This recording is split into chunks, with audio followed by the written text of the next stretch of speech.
Buenos días. Vamos a comentar en este corto video dos textos. Uno, el de Colette Soler acerca del sueño, que es uno de los capítulos de un texto más amplio de ella, que se llama Finales de Análisis y que fue publicado por Editorial Manantial. El otro texto es un fragmento del caso del hombre y los lobos, es el capítulo donde se ocupa del sueño y la escena primordial.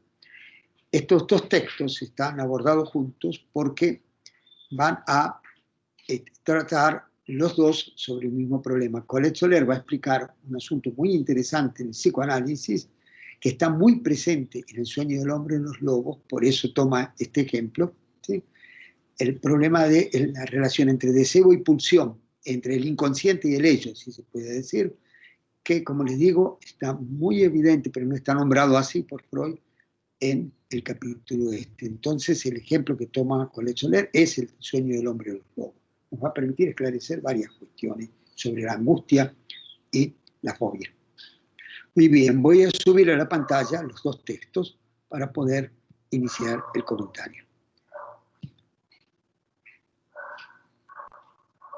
Muy bien, aquí tenemos el texto. Primero vamos a comenzar con acerca del sueño, ¿sí?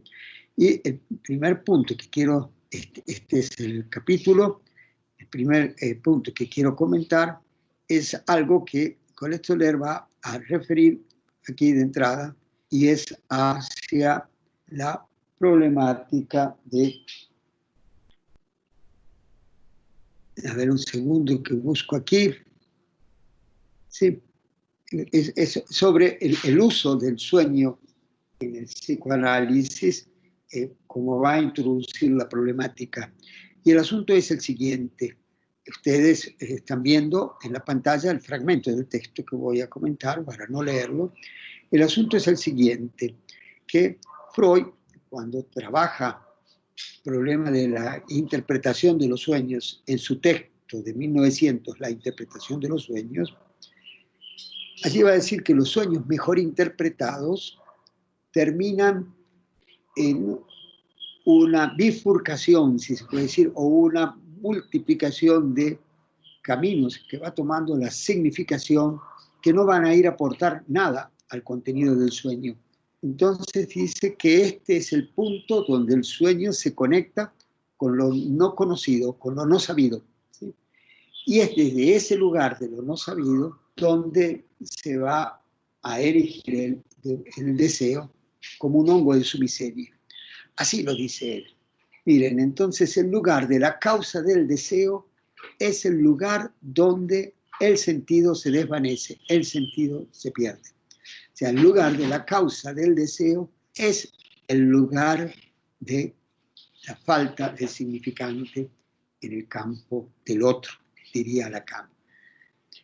Muy bien, a esto Freud le llama el ombligo del sueño.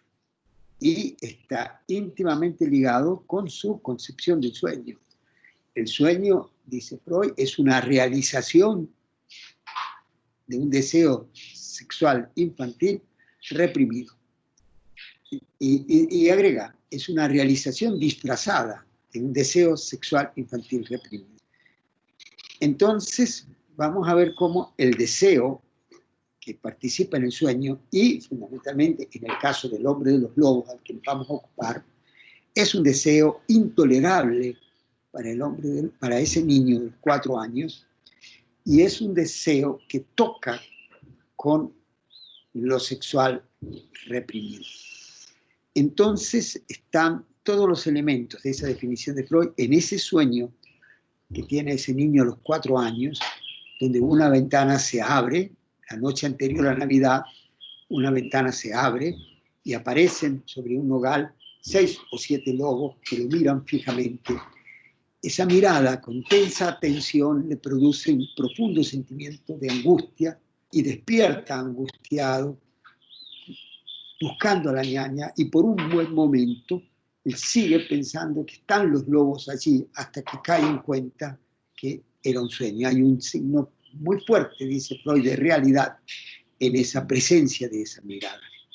Muy bien, Entonces, este sueño, así como lo relato y como lo relata Freud, vamos a poder identificar rápidamente dos componentes.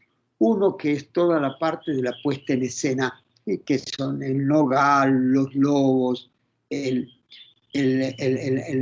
color blanco, la parte de arriba del nogal, la ventana que se abre, todo un conjunto de elementos que sirven para representar, ¿sí?, un deseo que disfrazado se está manifestando en ese sueño. Pero el otro componente que se diferencia es, ¿por qué? Por la vivencia que tiene él de ser un elemento no representado, sino que realmente vivido, que es la mirada. Entonces son dos cuestiones. El sueño va dándose en relación a una representación de una puesta en escena, una ventana que se abre, unos nogales, unos lobos o perros o zorros blancos arriba del nogal, y de golpe, ¿sí?, la emergencia de esa mirada fija, con tensa atención, que ya no es vivido en el orden de lo que se va representando en el sueño, sino como una vivencia real, la presencia real. Se despierta y todavía sigue pensando que esos lobos están allí, hasta que por un rato dice, uff, no era más que un sueño, ¿sí? Muy bien, pero algo le queda de eso, y es una fobia a los lobos. Entonces, como le digo, dos elementos, ¿sí? Entonces, uno de los elementos vamos a ver que tiene que ver con el significante, con la propiedad del significante de desplazarse de un lado a otro, de un significante a otro, la articulación del deseo que se da en ese desplazamiento del significante, de un significante a otro, ¿sí?, y lo que va a decir Lacan a partir de esto que estamos comentando, y es que el deseo en sí se representa en el significante, pero es irrepresentable. ¿Por qué es irrepresentable? Porque no vamos a encontrar un objeto último que satisfaga el deseo. Siempre va a haber referencia a un objeto significante posterior. Esa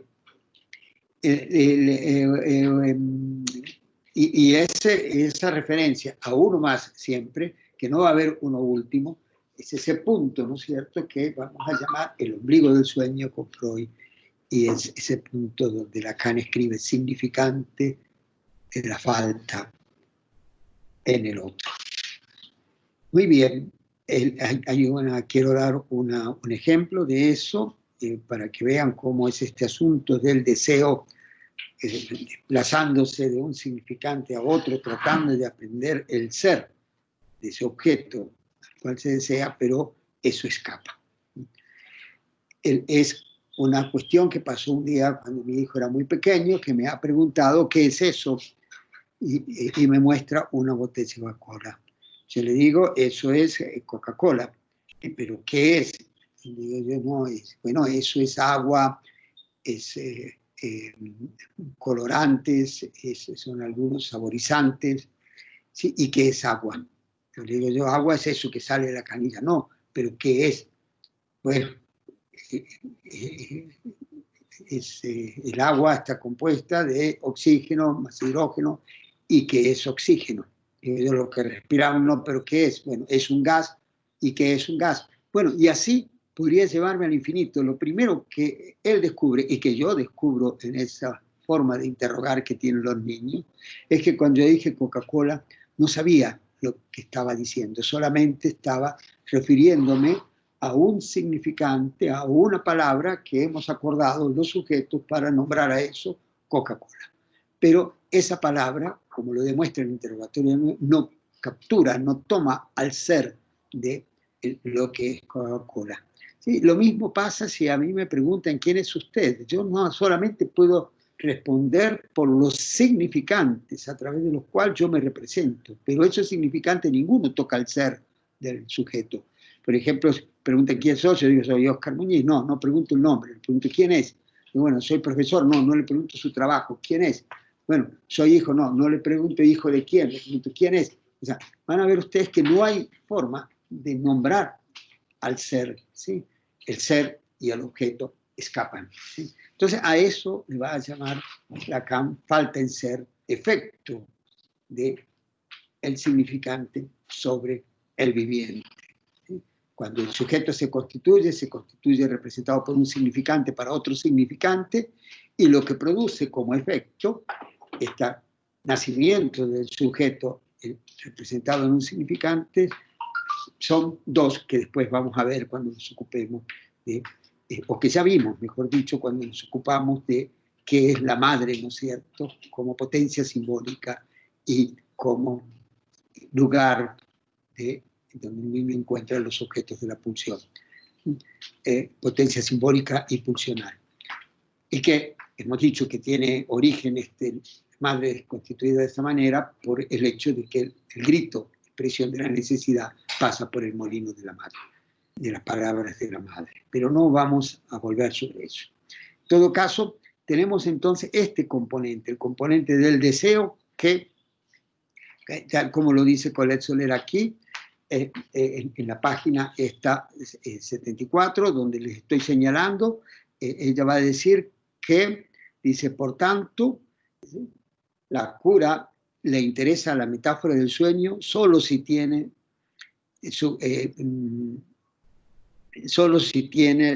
la siguiente función positiva: mantener y sostener la mitonimia del sujeto. Es decir, que pese a todo, no se está en la cura para soñar. Esto es todo, se pregunta. ¿Acaso el sueño solo nos conduce al umbral de lo indecible metonímico del ser? Mira, esto es lo que le estaba yo diciendo, lo indecible metonímico del ser.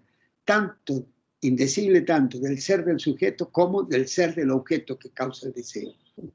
Este punto es lo que Freud llama el ombligo del sueño. Dice, pues bien, dice Colette Soler, quizás no solo está el inconsciente en el sueño.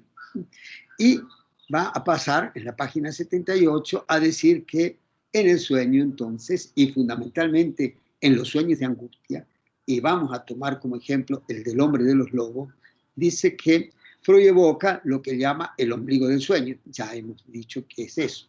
Y por otro lado, en el fundamento del sueño, la escena infantil. Entonces, la escena infantil es lo que tiene que ver con el componente de goce sexual. Recuerdan que decíamos dos cuestiones. El sueño es una realización disfrazada de un deseo sexual infantil reprimido. Entonces, la escena infantil va a tener que ver con esa dimensión del goce sexual, ¿sí? Entonces va a decir que estos dos componentes tienen una función distinta. Uno, el ombligo del sueño, nos lleva a ese lugar de vacío, a ese lugar de falta de significante. Pero el otro no va hacia un lugar de falta, no va hacia un desplazamiento continuo de la cadena de significante detrás de una identificación o otra, o detrás de un objeto y otro objeto y otro objeto significante, ¿no? Aquí aparece un punto final del sueño, que Freud lo va a decir de una manera muy bella. Este sueño desemboca en la angustia. Entonces, ese desembocar en la angustia es ponerle un punto final a esa cadena de significante. Y allí no hay una falta, hay una presencia. Y esa presencia, estamos diciendo, es la mirada fija de los lobos, ¿sí? Que, como lo va a decir Freud, y lo va a trabajar Colette Soler en este texto, esa mirada fija de los lobos trae al sueño algo de la escena primordial sin ningún tipo de transformación. Ustedes podrán ver cuando Freud presenta las asociaciones libres en el caso, en el capítulo El sueño y la escena primordial, podrán ver allí que cuando habla de las asociaciones libres, cuando comenta eso, los lobos lo miran fijamente, va a decir, esto viene de la escena primordial directamente al sueño, sin ningún tipo de transformación significante. Y dentro del texto va a decir Freud que la única transformación que se ha producido es la transformación de la posición activa de ver la escena del coito parental al año y medio o 6 meses de vida, y en el sueño aparece en posición pasiva. Él está mirando una escena de agitación entre los padres que, vamos a ver, tiene una característica muy particular, dice Freud. porque es una escena muy extraña, porque es una escena donde indudablemente hay algo de violencia, pero encuentra en el rostro de ambos una satisfacción. Entonces es una escena que a un niño a esa edad se le vuelve incomprensible. Y el hecho de que esté el sujeto en estado de indefección, en estado de imposibilidad de comprender esa escena, de incorporar esa escena a un proceso judicativo, o sea, conectarlo con otro tipo de representaciones némicas y poder hacer un juicio, queda un punto de incógnita, un punto de pregunta que se vuelve traumático. Entonces vamos a ver cómo el trauma está asociado, y lo hemos visto cuando trabajamos inhibición, síntoma y angustia, a una indefección originaria. Y aquí la indefección es la imposibilidad de comprender eso. Muy bien. Entonces va Freud a hablar aquí de dos componentes. Uno, el ombligo, el otro, la escena infantil. Entonces va a decir que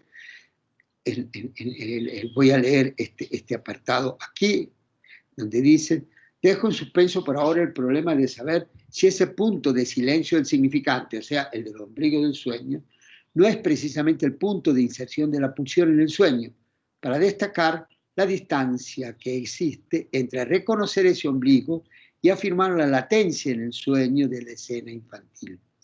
Con la reconstrucción de esta escena, piensen en el ejemplo mayor del sueño del hombre en los lobos, como transposición de la llamada escena primitiva, el sueño no desemboca en un punto de carencia, sino al contrario, en algo perfectamente positivo, en una escena de goce, de donde aparece derivado todo lo que el sujeto va a hacer como deseo.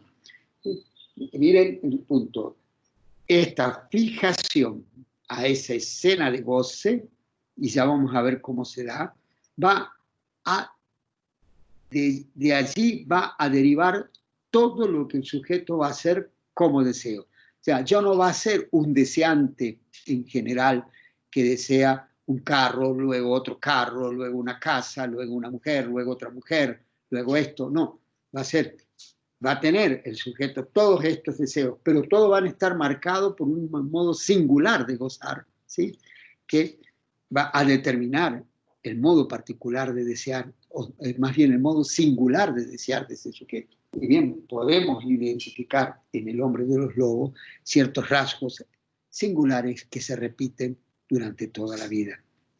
Uno de ellos es el conflicto con el padre, y el otro es la fijación que tiene a las nalgas de las mujeres, que lo han y la posición de sumisión cuando está limpiando el piso.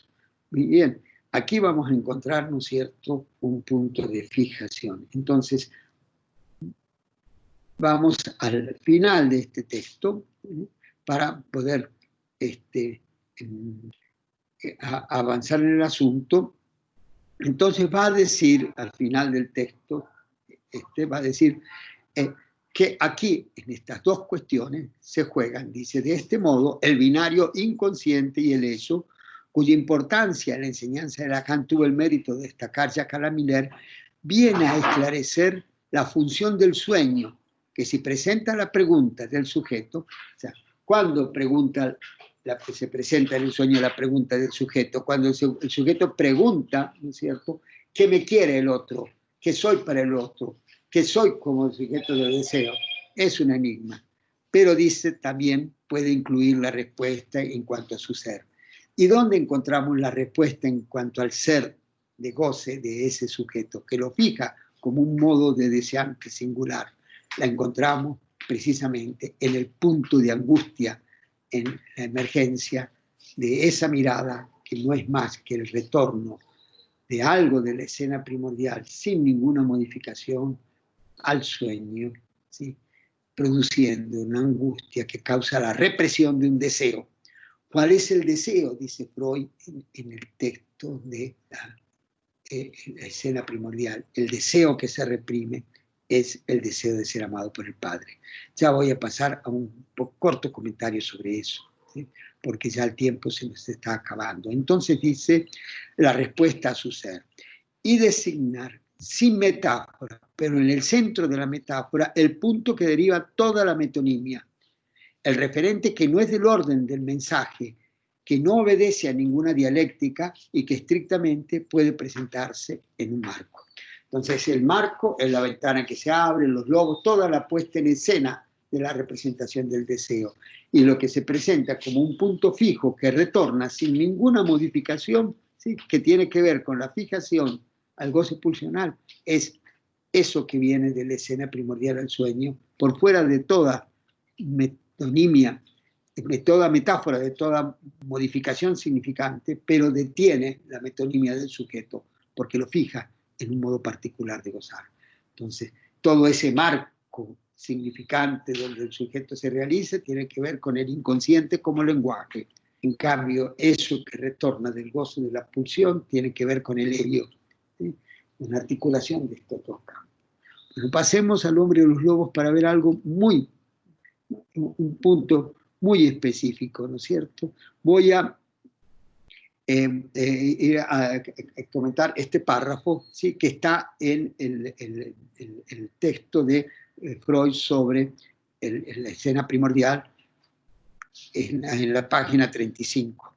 Y dice lo siguiente: entre los deseos formados del sueño, el más intenso tiene que haber sido el que se movía tras la satisfacción sexual que en esa época anhelaba del padre. La insistencia de este deseo consiguió refrescar la huella anémica hacia el tiempo olvidado de una escena apta para mostrarle el aspecto que tenía la satisfacción sexual por el padre.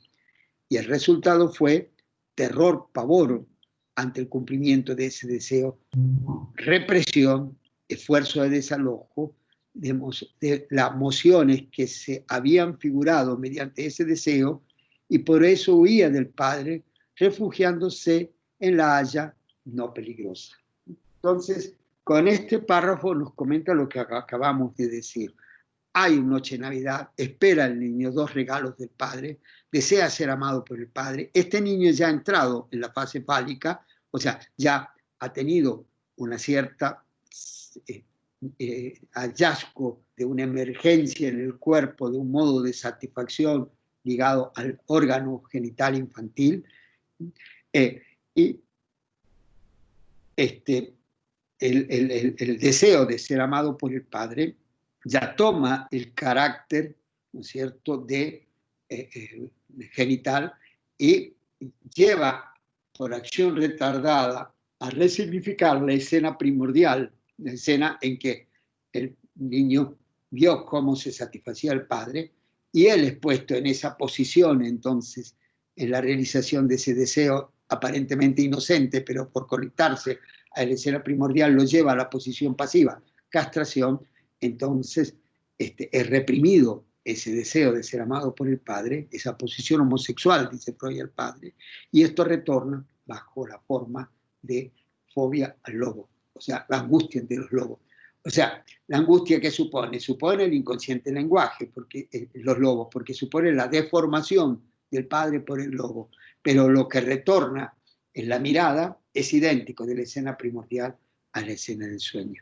Y miren cómo lo dice, voy a ocuparme solamente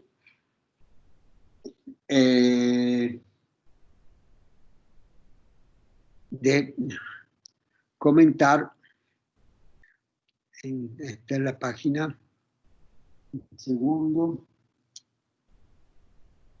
página 42-43. Miren cómo lo dice para terminar, porque el tiempo ya se nos ha vuelto muy largo. Dice lo siguiente, Freud, en la página número 42. Dice: luego de todo lo dicho hasta aquí, puede abreviarse la exposición del efecto patógeno de la escena primordial y de la alteración que provoca en el desarrollo sexual del paciente el ulterior despertar de la escena. Seguiremos solo aquel efecto que en el sueño expresa. Más adelante se nos volvió claro que de la escena primordial no partió una única corriente sexual, sino toda una serie de ellas directamente, una fragmentación de la libido. Además, se nos evidenciará que la activación de la escena, adrede evito el término de recuerdo, tiene el mismo efecto que si ella fuese una vivencia reciente. La escena produce efecto con posterioridad, nastraglis, y nada ha perdido de su frescura, entre tanto, en el intervalo entre año y medio y 4 años. ¿Acaso en lo que sigue? Bueno, entonces vean ustedes que no es una escena que se recuerda, porque no es que el niño la recuerde como pasada, sino que en el sueño lo vive como actual. Entonces, allí prueba a marcar una característica de la emergencia de algo que no se ha inscrito en lo simbólico, que emerge como real, fijando al sujeto en un punto de goce. Entonces, vean ustedes que tenemos allí claramente lo que es la definición del trauma. Algo que llega demasiado temprano, que no se comprende, y cuando se comprende, ya a los 4 años que tiene ya una idea de la genitalidad infantil, ¿sí?, por efecto retroactivo se incorpora al sueño y por la manera en cómo retorna como idéntica al pasado, o sea, retorna como actual, ¿sí? Por eso es la vivencia real que tiene de esa mirada, lleva a que su deseo se vuelva peligroso y tenga que ser desalojado y retornar deformado bajo la forma del miedo a los lobos. Muy bien. Con esto vamos a dejar, porque aquí nos muestra entonces los dos componentes. Lo real, que retorna idéntico, que tiene que ver con el gozo pulsional, que tiene que ver con la inserción de la pulsión en el sueño, y el deseo, que tiene que ver con la deformación del padre al lobo, después será el profesor, después será el señor lobo, después será, ¿sí?, las mariposas, después será el problema con la religión, con Cristo, bueno, toda una cantidad de desplazamientos de lo mismo que retorna, pero articulado en escenarios diferentes. Pero lo que sí vamos a ver es que toda la vida del hombre o los lobos está fijado a esta escena. Muy bien, vamos a dejar allí para seguir con el curso.